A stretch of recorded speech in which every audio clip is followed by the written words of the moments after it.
ইরানের নজিরবিহীন হামলার পর ইসরায়েলের প্রধানমন্ত্রী বেনিয়ামিন নেতানিয়াহুর পরিণতি নিয়ে রহস্য দানা বাঁধছে। তিনি কি বেঁচে আছেন নাকি নিহত হয়েছেন, এমন খবরে তোলপাড় বিশ্ব মাধ্যম। তেল আবিব বারবার নেতানিয়াহুর বেঁচে থাকার প্রমাণ হিসেবে ভিডিও প্রকাশ করলেও সেগুলোর সত্যতা নিয়ে উঠছে প্রশ্ন।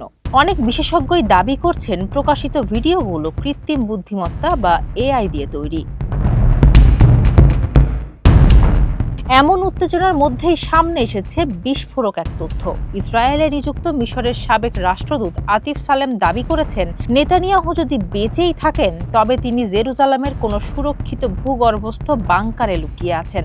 এমনকি তার ধারণা, আল আকসা মসজিদ প্রাঙ্গণের নিচে কোনো গোপন স্থাপনায় আশ্রয় নিয়ে থাকতে পারেন এই কট্টরপন্থী নেতা।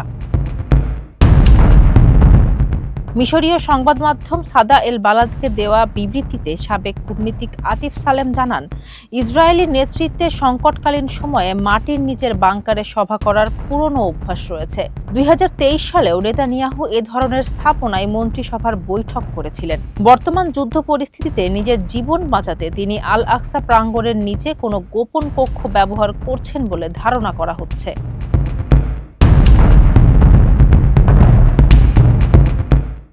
ইসরায়েলের ভেতরে বর্তমানে সংবাদ মাধ্যমের ওপর নজিরবিহীন বিধিনিষেধ আরোপ করা হয়েছে। মাঠ পর্যায়ের কোনো ধ্বংসযজ্ঞ বা নেতাদের অবস্থান নিয়ে ছবি ও ভিডিও প্রকাশ করলে কঠোর শাস্তির বিধান রাখা হয়েছে। আতিফ সালেম মনে করেন, এই স্বচ্ছতার অভাবই মূলত পরস্পর বিরোধী খবরের জন্ম দিচ্ছে। তথ্য গোপন করার এই প্রচেষ্টাকে অনেকে নেতানিয়াহুর মৃত্যু বা গুরুতর অসুস্থতার ইঙ্গিত হিসেবেও দেখছেন।